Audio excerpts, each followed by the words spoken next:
Good morning, good afternoon, good evening, everyone. Thank you so much for joining me today as we continue our weekly discussions based on the book, The Integral Human Being. And I'm going to go to the next slide just so we know where we are, right? Just remember the psychological collection to which this book is part is a 16 book series by our amazing spiritual author, Joanna de Angelis. And she worked in close collaboration with Divaldo Pereira Franco. And the most important thing for us to never forget is that Joanna de Angelis, through this psychological series or psychology collection, she created a bridge between spiritism and depth psychology. And we're here to discuss some of the issues that she brings throughout that series of 16 books. If we consider how vulnerable we are, this is a moment that all of us, humanity as a whole, is undergoing so much pain, so much suffering. And this book brings us, topics that sometimes we fail to pay attention to, and she also brings perhaps what we call root cause discussions, root cause analysis, and solutions, advertisement, call to action, so on and so forth. So today we bring the chapter 16th, which has this interesting title, First Place and the Essential Being. Let's go ahead and get started around it. And as you can see, I like to also bring about the structure of the book. Nothing is random. So the book, The Integral Human Being, is divided in nine parts, as you can see there. And we are ending today the fourth part, which is a very, very interesting series of discussions. And with me, I just wanted to invite you to explore the themes that she brings to us, right? Let's just go ahead and get started on the topic at hand.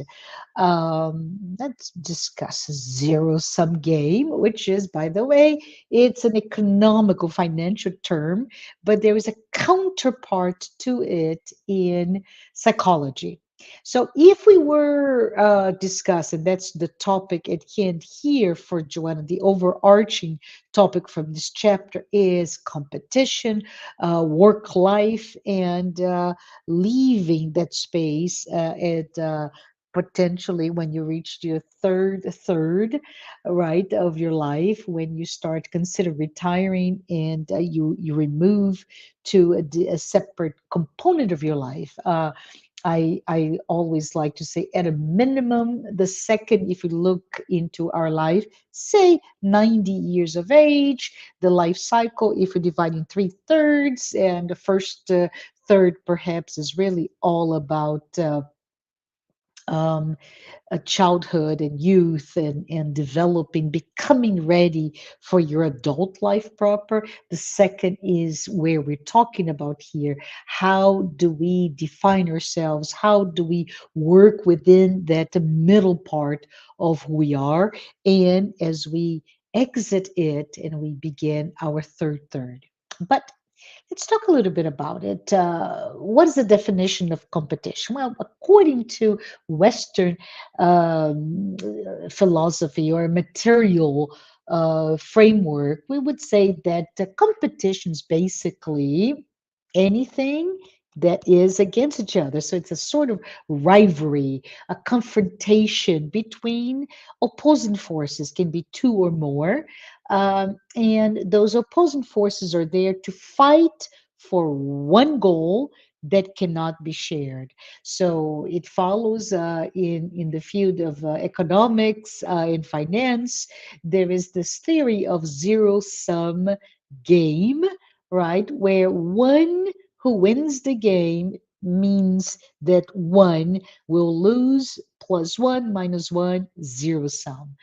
And it's an interesting example, if you think about, if you start to discuss this, the the principles of this, right?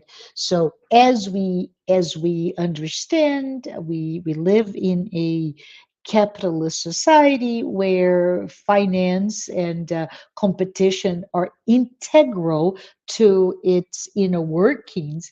But if we dive into this zero sum notion, we get into the zero sum bias. Okay, so now we're merging into a psychological aspect of this idea of zero sum game. So the bias could be, for example, a child, and it doesn't matter if you're a 1 year old, very egocentric per design, or 10 years old, or even 15, 16-year old, that child, that youth mistakenly believes, that's a bias, that the parents' love toward them has to happen at the expense of everyone else. There is no, there's no possibility, there is no cogitation, for example, that a parent's love can go from 1 to 15 children and there's enough for all of them. In a professional setting, because we talked about, we're going to be speaking of that middle ground of the 3/3 of one's life cycle.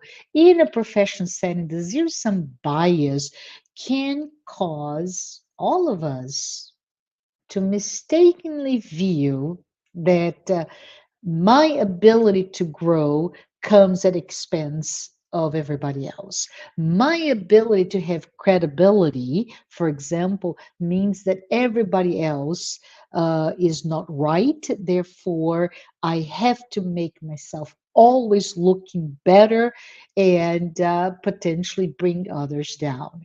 So you start to see the danger in this, which is a fallacy, right? Of this world of only one prevails at the expense of everybody. There are evidently other context beyond the family life and the child thinking that there is only love for one at the expense of the others, or the professional settings. But there is other settings as well for us to think about. For example, politics, right? That bias can come in where the legitimacy of a party, a group of people, or institutions, they have to come directly at the expense of every other party, in group of individuals or institutions, right? Interpersonal relationships, if I am part of a group, that means that from that zero sum bias, that I can no longer be a member of a different group. It's very interesting how we think and we believe in those things. Interesting enough, I just wanted to bring it up here, that perhaps career choices, as we grow, as we develop from youth to young adult, let's think about it. And I like the idea of a pyramid, right? So if we start at the very bottom of, not a pyramid, of this diamond shape concept, if you start at the very bottom with a point, and you just keep growing and growing in all the possibilities. This is the natural aspect of what is my aspiration, what do I like, etc., etc. The minute we decide as far wide as we're going to go, then we start to go back into that one point, perhaps thinking in terms of what schools I'm going to be attending for college, what are the, of all the industries that are going to hire me, which ones I like the best, what is the maybe specialization, certifications, etc., etc. So a lot of our energy comes into that one focus on top. Well, one of the aspects with the bias itself for career is that I may think in, as I'm opening the broad spectrum of opportunities, of alternatives, I can start take a look like, oh, this pays more, but it pays more, for example, at the expense of having a work-life balance. Oh, this one has a really interesting idealistic, but it doesn't pay as much, etc., etc. So those are the things that populate and bring noise to our ideas. Regardless of this, the issues of all biases in that zero sum aspect is that it can lead to issues to include increased interpersonal conflicts, decreased collaboration, and decreased ability to make decisions in a very widespread, this plethora of alternatives. A lot of work is been done in this area, and there's a lot of research actually. And if you think in terms of the psychology and causes of that zero sum bias, we find many different cognitive mechanisms that can lead to them, such as believing in scarcity, right? There's not enough resources for everyone, or there's not enough in a career setting, enough positions for that. And regardless of this, it puts us in this position that we must compete for everything. And because I must compete, I must be very good at it, right? But because I am focusing all my attention in this journey, this profession journey, for example, that I have to take, I start to listen, I start to stop listening. I start to have difficulties in understanding any other person's different perspective than mine. And it's just interesting because in a society of say capitalist consumerist society where you produce things that must be consumed, you start to also start to look the trickle effect of that thinking in terms of, well, my product has to be the only one. What do I do to be the best? How do I compete in that scenario? So, in summary, zero sum bias occurs when we mistakenly expect to gain or to lose, and those effects of gaining or losing is directly balanced in a direct result from a situation where one has to benefit at the expense of another. The other bias that we have to think about is that we start to live in a sense of conflict, decreased cooperation, and really poor judgment on our decision making. And to reduce that, we just let's talk about it like today. Let's bring awareness that the bias exists, and let's identify specific instances where we find that to show if it's real, right? To show if it's real or if it's just a bias. I hope this helps. But we keep moving because, as I said, the overall idea from this chapter is actually about competition. So let's think about it. And I'm going to read what's in the slide. Competition. This is words from Joanna de Angelis, and she says competition almost always appears as a stimulus. Okay, important to think. It's good. Competition is not bad. But she goes on to say, and its goals is to improve the debilitated personality of individuals in the area of psychological conflict. Joanna, say that again.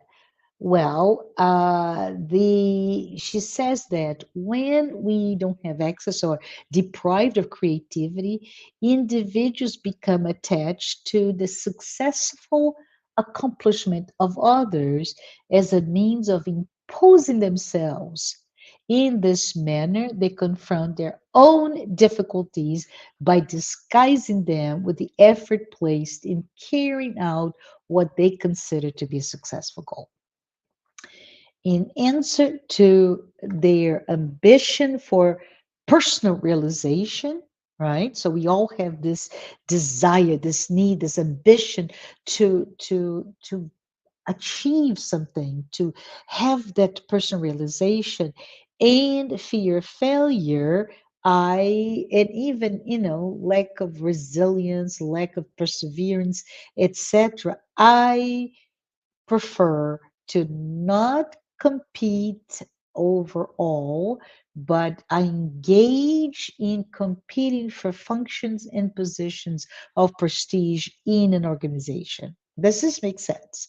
I have my own conflicts, and I'm not aware. I don't have the fortitude to look inside of my own psychological conflicts. I attach that the driver, this impetus to compete, to grow, to overcome, into competing in our work life, in our society, in its own nature. It being a highly, this is Western society, right? Being highly individualistic, highly competitive, it just works.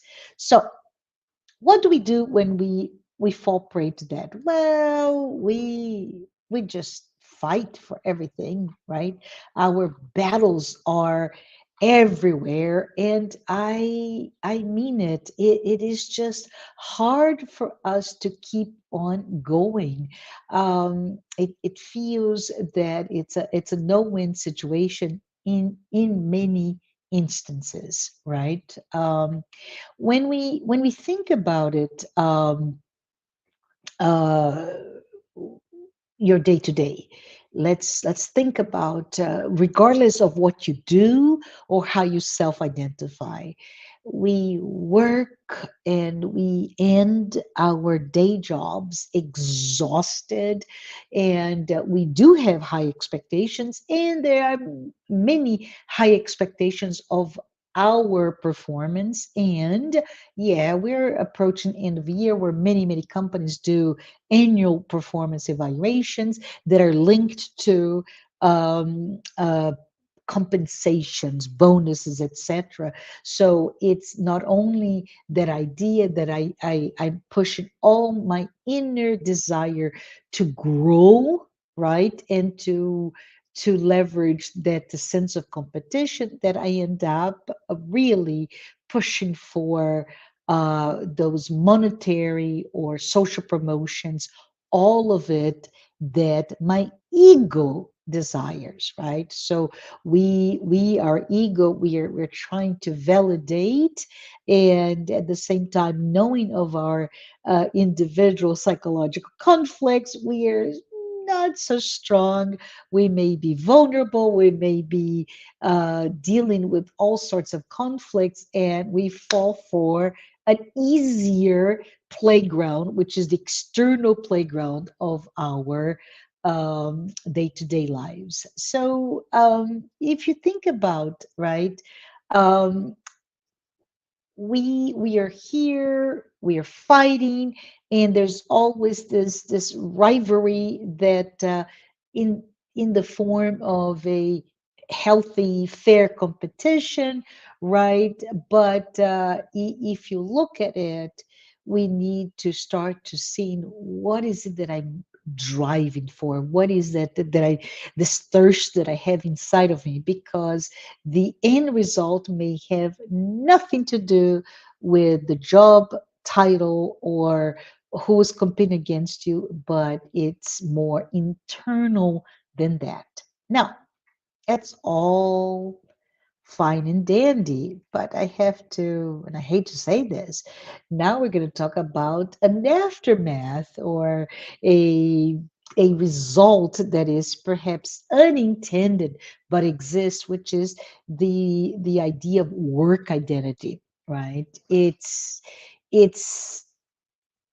interesting, because we all want to address somehow our conflicts, right? And because it's again not so easy to go into this inward journey, we externalize it and we attach our own sense of identity into the work environment, right? The companies that we work for, and what the more it's a cycle, vicious cycle, right? The more you do, the more you're recognized, the more you're compensated, the more you do, the more you're recognized, the more you're compensated. And in this quote unquote rat race, we end up feeling, and nobody tells you this, but we just end up feeling that we are indispensable. We are responsible for anything correct that happens in the work environment. And we are aware of this extreme long term sacrifice. What happens psychologically to us? We transfer our identity with the outcomes of our work. We are happy, we are rewarded only when, for example, we discuss our work, our job, or how we're doing, how we're executing, the importance, all the source of stress that we go through. And it's really good to perhaps pause here to note that work identity or identification um, has indeed generated a great deal of interest and research in the field of organizational psychology or organization behavior, right? So it's this is not something that Joanna brought to us 20 years ago, 20 plus years ago, and it was something obscure. No, I would say hundreds of authors and researchers are currently diving into this notion of work identity. And there's a reason why, right? We spend a large portion of our day to day in enormous portion of our lives at work, that middle third, right? And we that's where we are challenged intellectually. That's how we grow. But interesting enough, we have to also understand that organizations that we belong to are crucial in shaping our own identity, and our identity is also in on the other hand shaping that organization. That interaction, which is quite dynamic in between one's identity and the work environment, influence each other. It's there's a reciprocity there. So a strong professional identity can be a great source of joy, a great sense of satisfaction, and that sense of accomplishment that we all seek. Work identity can be defined, if we think about it, as the collection of meanings attached to the self by me and by others in the work domain, right? So these meanings can be based on, I don't know, very specific, unique characteristics. It can be part of my group membership, and it could be within a large organization, how that group stacks up, right? What is my social role within that organization? And because each role, each right, if you call it identity, is associated with a certain social expectation, those roles provide a structure, and it's really an egoic structure, as well as that sense of meaning for my day-to-day life. So in our society, we tend to attach positive value to our identities as they relate to our own valuation, right? Our own determination of self-worth. Therefore, it's important that when we talk about work identity, we see that as positive. What happens when your work identity fails you, fails to become the source of that positive, beneficial identity? Well, Joanna de Angelis specifically alerts us that home life, family, even, I don't know, relaxation, vacation, they end up potentially becoming secondary to that person that is driving all of his or her own sense of identity from work, right?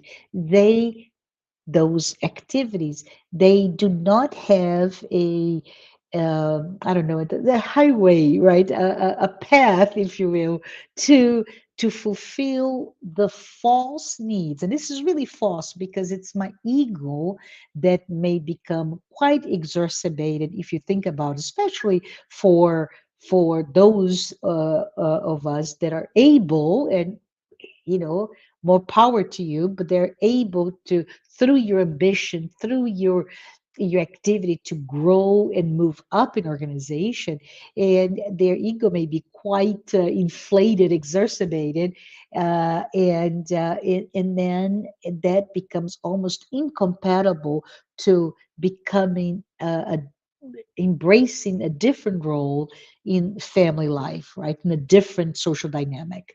For all of the workaholics out there, I'm one of them. We breathe that daily preoccupation. We bring the worries, the stressors of our workplace everywhere we go. And we spill it over, and we live for it, and we feel a number of joys and triumphs, right? There's a lot of daily output for certain outcomes that are not ours, but an organization's. And Joanna puts us this terrible question.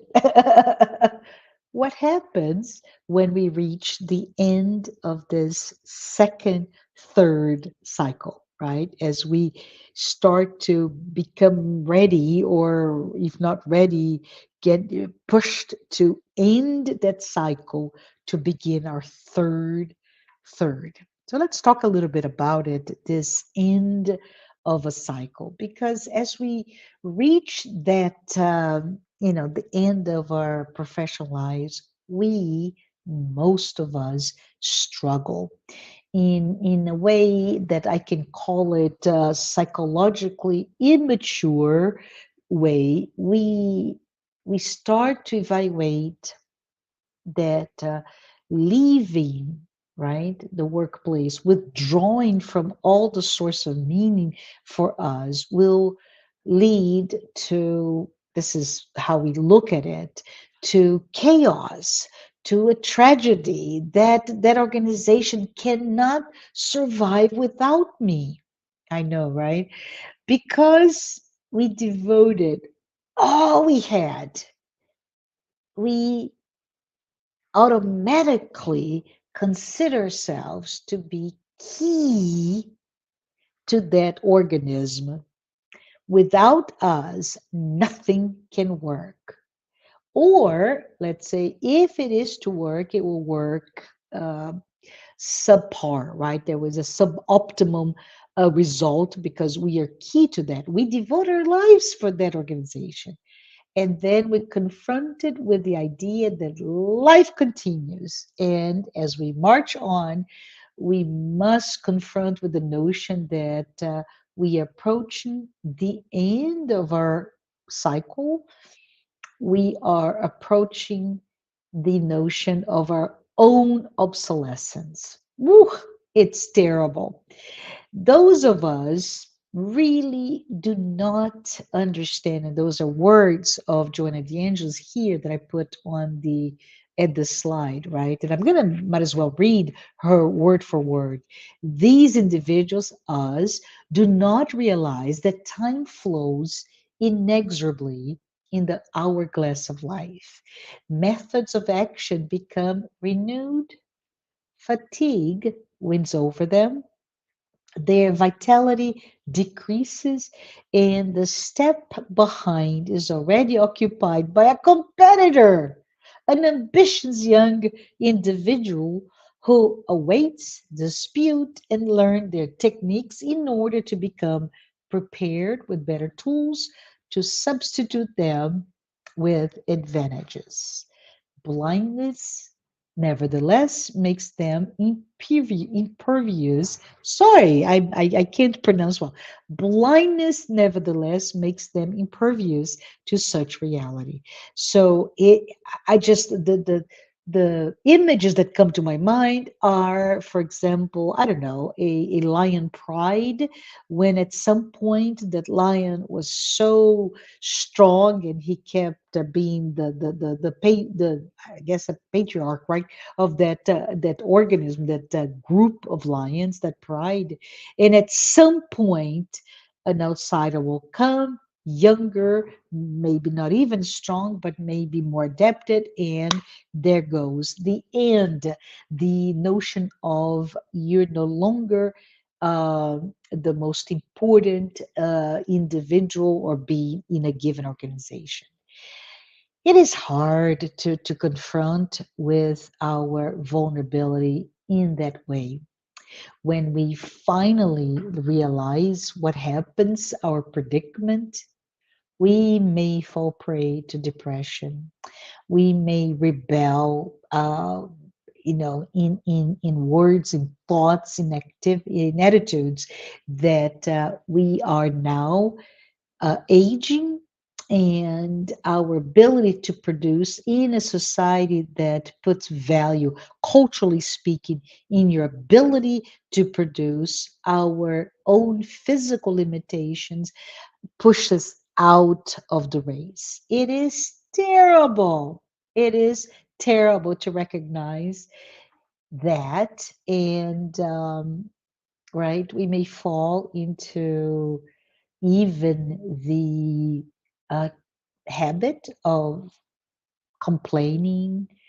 I've given all my life to this company, and this is what I'm treated. And as I say that, I can give you so many personal examples that I've witnessed where people that were instrumental in small startups to very, very large corporation that feel very similar type of feelings, where I've given it all and this is what I've got. I've been rejected. I've been abandoned. I've been put aside.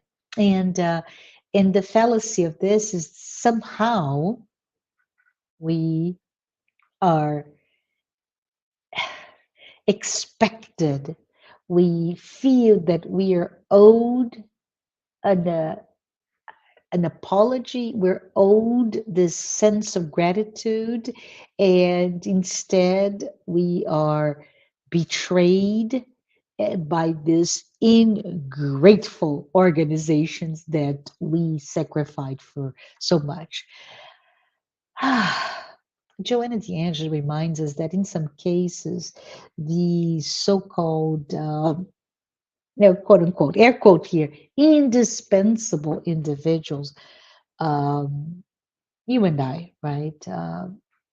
I'm very honest about my workaholic days, but Joanna de Angelis, reminds us that those of us that feel they cannot be replaced, right? That we feel that we gave up, gave up our youth, gave up our lives. And she says, listen, Marcia, you did that perhaps. And I say, ouch, Joanna. But she says, you did that perhaps because you were escaping from yourself. Oh no. Yes, she said that. She said that we, all of us that fall prey to this cog, right? This being a cog in the big wheel, that we have offered our existence to an organism that is insensitive, it is impersonal, it's an entity, it does not have a soul, it does not have a heart. The only objective of that organism is profit. And I say, yes, Joanna, you are right. I most likely was escaping myself. I did not know any better. And the problem in this scenario is that in the cyclical way that life happens, including with work, it does not exclude anything else. For example, as we reach our third, we start to see our own children replacing our voice, our authority by someone else, right?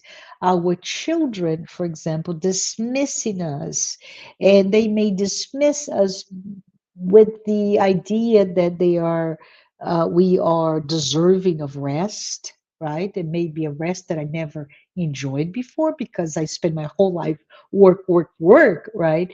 And they too, like the organization, retire us. We don't retire, we are retired. We are divested, quote unquote, divested from the business that in the family that we were so loyal to, right? And at the end of the day, at this end of the cycle, our identity just falls apart, it crumbles. We are no longer suitable to the environment that was everything for us. As that environment changes to a newer, more upgraded, perhaps, environment. We were good, we were useful in the beginning, but from that perspective, we're no longer. And for some organizations, we actually become obstacles, right? We start to prevent the natural course of growth and development for that organization. We have a hard time to adapt to new norms. And if we imagine that this moment of reality that comes to all of us will be especially difficult for those of us who occupy that position at the top, right? And for all of us that have considered ourselves as indispensable. As I said, we are invited into retirement or we are discharged. And there's no, you often heard that, oh, it's not personal, it's business decision. So it is a difficult time. And throughout it, most of us will, this is projecting, I'm not there, I'm almost there, but I'm not there yet. But we still feel capable. We feel that we have the voice to protest. We feel still young, healthy, eager, right? But we no longer have a place. And with the idea of the being a cog in the wheel, right? We are just a gear in this larger mechanism that once that gear is worn, boom, we're replaced for the greater good. Oh boy, it is easy to become bitter. It is easy to resent, to be angry, become frustrated, and even depressed because most of us are not prepared. And I just want to put a little parenthesis here because we're not prepared, for example, if this scenario is changed to the life cycle of a couple where they face the empty nest, right? Or the life cycle, for example, in other areas where we we just, let's say, in a family and we get divorced, and what but my identity was that relationship. How do you go about it? So it's all about identity and misplacement of our own identity into external things. So let's wrap it up with the notion of readiness, right? Because when we face this end of a cycle, we need to ask ourselves, so what now? So what's going to happen to my life? What do I need to do? And that's the fallacy, right? Instead of really going back to what do I need to be, how do I need to be, why do I need to be? And if we're not prepared, and most of us are not, this is indeed a seminal moment of difficulty and challenge to us. For all of us who did not take the time to think about, to reflect upon, to cultivate different values, different interests, we may see ourselves thrown out and starting to have rather destructive thought processes and behaviors. Joanna de Angelis calls this the abyss of self destruction. Whew, very grim, isn't it? But if you think about it, we are discarded. We start to have self-destructive thought processes, ideation, and behaviors in that abyss of self-destruction.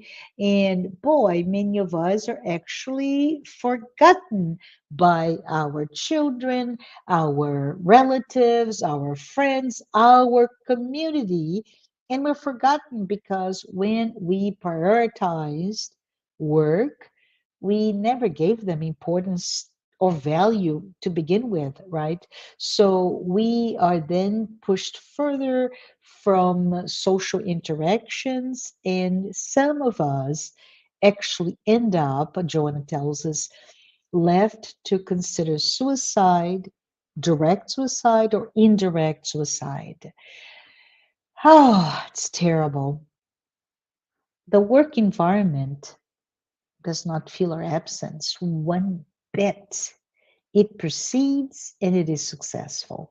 So let's take the discussion today to prepare, right? If not to prepare, just start thinking about being prepared. And according to Joanna, and I'm going to read, it's in the slide here. Only those who develop a solid structured personality confront such a shock in life with reasonable tranquility, for they have been preparing themselves, foreseeing the future, and programming themselves to face it by moving from one action to another, from a company to an ideal, from a machinery to a live human establishment that breathes, feels, and thinks. I love it. Thank you, Joanna. So, life teaches, right, that no one is indispensable no matter what. And the ones on the top are the first ones to gain everything today and boom, lose it all, being expendable as we all are in the next day. And as we know, this death is the ultimate testament of this. It teaches that every day. It doesn't have to, we may have a so-called perfect life, well balanced, and yet death teaches that right there.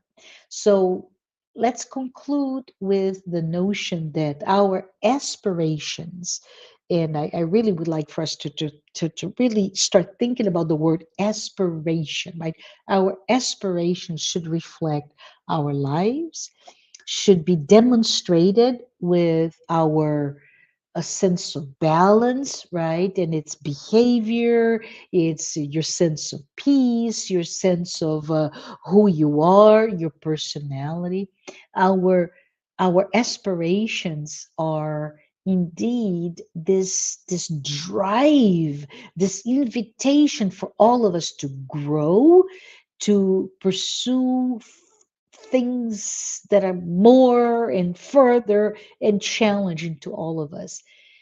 How we manage our retirement, our so-called release from a given duty, be it a wife or a partner or a mother or a parent, it really should be a simple reflection of our own sense of consciousness. I hope it makes sense to you.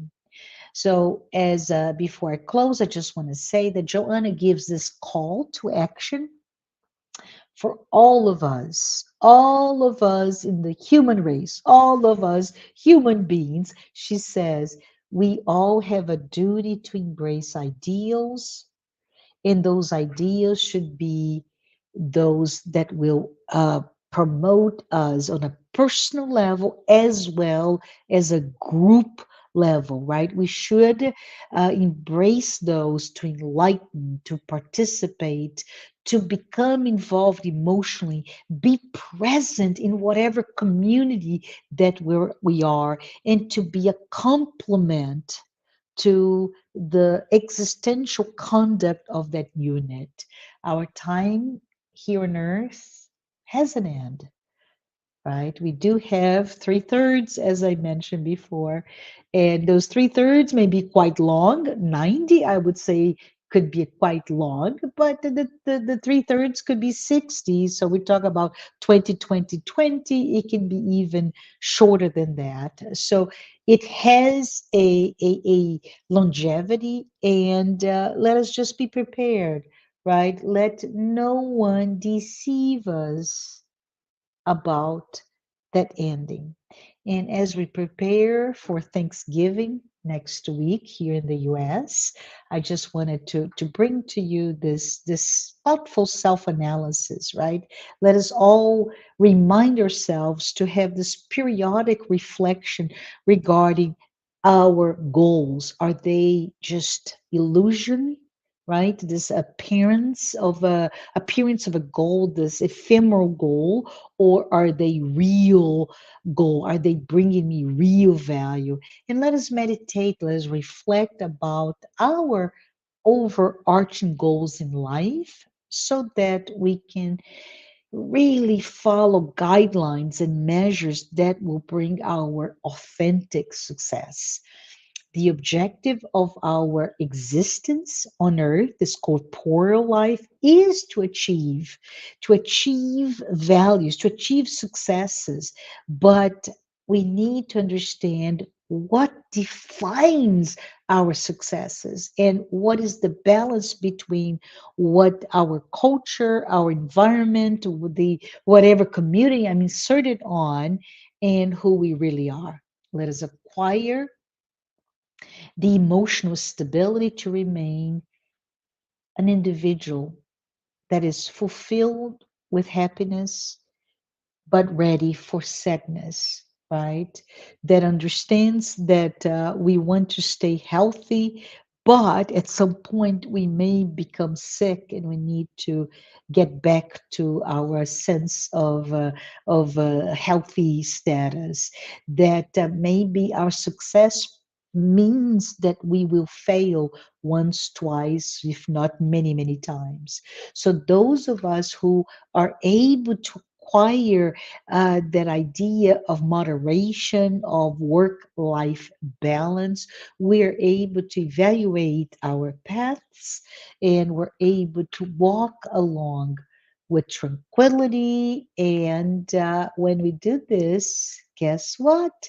We are on the right path, in the right direction to attain our successes and to attain our perfect happiness. I just want to say, everyone, thank you so much. As we wrap up our conversation today, I want to say, please join me for the next chapter, which will start our fifth part of this book, which is all about modern diseases.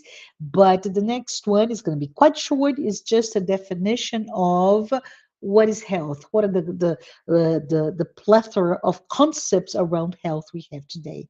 But with that, I want to say thank you so much, and look forward to continue this dialogue with you. Bye bye, everyone.